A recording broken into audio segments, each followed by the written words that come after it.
This is Nick from Hillock and Hyde, and this is why your business is failing. If you're feeling stuck, overwhelmed, underwater, too busy, not busy enough, this might be for you. So if you're feeling this way, chances are you're not saying no enough. You can't really be everything to everybody, so it's really not even worth it to try to do that. You need to further define what you do, what you're best at, what you like to do, and just dig so deep into that. Because otherwise, you're trying to compete with every other business that does either the exact same thing or has refined their own process on each of the categories that you are making. So think about the things that you really love to do and that you're really good at, that maybe there aren't a lot of people competing on. If you want to corner the leather keychain market and be the best keychain maker there ever was, I mean, that might work for you, it might not, but that strategy is going to be very different than somebody who wants to make custom, bespoke briefcases for their customers. Okay, so we figured it out. You're not saying no to everything. You need to say no. So what does it look like when you say yes to everything? So let's break down one particular instance where you get a custom request from somebody. Let's pretend you have a collection that you make, you have a website, and somebody asks you, hey, can you do this thing for me? And this isn't to say custom work isn't viable and awesome and great, and there's not a place for it, but this is just this particular situation. So you say yes to that. Maybe they want a different color than you normally carry, maybe they want different hardware. So now you find yourself looking and re-researching your materials. So now you have to find the color they want, talk to them, make sure they like the color that you found that matches closest to your conversation. The same with the hardware. That means you have to create a pattern and refine the pattern, maybe test it and prototype it, make sure that all of your shipping boxes fit this new design, and at the end you really have to hope that the customer loves it.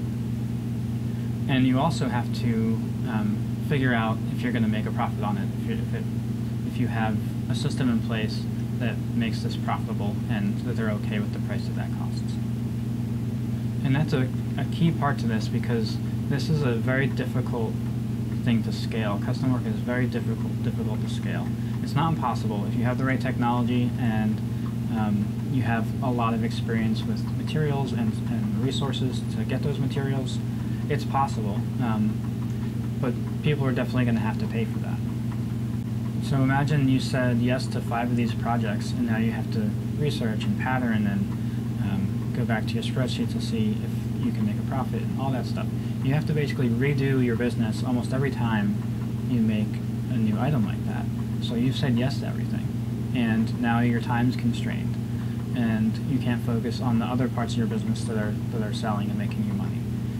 It redirects your attention in a negative way. So now you're running around like crazy. Maybe you finally made one of these custom works, you send it out, and the customer doesn't like it, or you get some negative feedback, and then you're really just defeated because you're trying so hard, but you're not really getting the results that you hoped for or that you really want. So when you do that kind of work too, you don't get known for a specific thing, and it gets harder to attract a certain customer.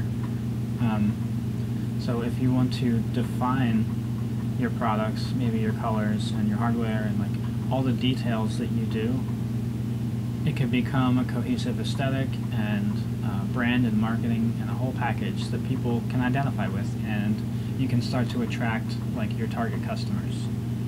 And again, that's not to say there aren't target customers for custom work. It's a totally different animal, but this is what happens when you say yes to everything that comes your way. So saying no is a lot harder, but a lot more simple. So you have your products that you sell on your site. Here's the options. Either customers decide that they want to purchase it or they don't. And that's kind of it. Because you figured out all that stuff already that we talked about before. So you're just making, selling, and shipping versus, recreating the wheel every single time you sell something. And that'll give you the time to look at what's working in your business so you can work on your business as well, instead of just trying to work in your business by, the maker 24/7. I think one of the things that really surprises, especially people starting their own business as makers, is how much time you spend on your business that is not physically making the product. I think another side to it is it's not always customer driven, right? So you have to say no to yourself sometimes. So you might want to do like a cool new project, but it really doesn't fit in with your brand or what you're trying to build into the future, even if you want to do it. That's not to say there's no value in trying something like that, but the more you define what you do, the easier it will be to attract customers, to have a clear vision of the future for yourself and your business. I find sometimes this manifests itself with kind of like a tool creep. So like, oh, there's a cool new tool I want to get, and it doesn't really meet the needs of the business, but it would be cool to have. Or it's just an expensive version of what you have already. I think it's something that happens to probably every maker. They just want the coolest, newest thing, and they want. But you have to say no to yourself. You can't just get every tool you want, right? Or you wouldn't have a business. You wouldn't be profitable. So when you say no to things and you define what you do, you can really start to carve out space for yourself in a market. You can become known for a person that does a certain thing, and then you start to attract customers that know that. And then you can really focus on the things that make you different and make you special. And that's a scalable model. That's something you can scale up and hopefully grow with. So if you don't really know where to begin, think about the things that are important to you and write them down. Think about the core values you hold and write those down. Write down the things that your business does for people. How does it make them feel? And then you can kind of flesh out your ideas, and then everything you do can be based on all that stuff that you just figured out. Then your decision-making process becomes a lot easier because you can just say, oh, no, we don't do that. And if you want to be extra nice, you can help people find someone who does the thing that they're looking for, but you can confidently say, that's not something we do. And that's pretty freeing. So if you're a sustainable clothing company that only uses natural materials like wool, and someone says, hey, can you make a spandex cardigan out of wool, cotton, and spandex and elastic? You can say, no, that's not something we do, and you can stand firm on it because it doesn't align with the values you hold. It's not who you are, and it's not who you want to be. And that can be a phenomenal filter to finding the customers that align with the things that you love and that you want to put out into the world. So saying no also just forces you to be thoughtful about your decisions. And if you're saying yes to everything, it's going to look messy, it's going to be crazy, it's going to be wild.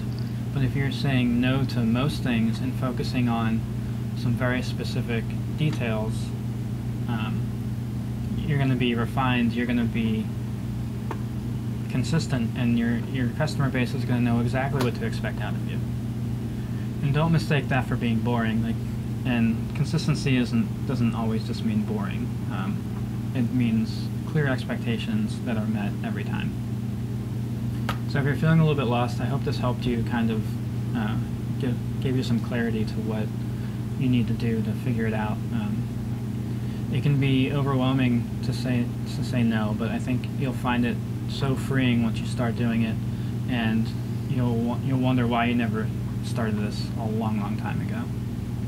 So dig into those specifics that make you an awesome business owner and an awesome maker, and show the world what you got.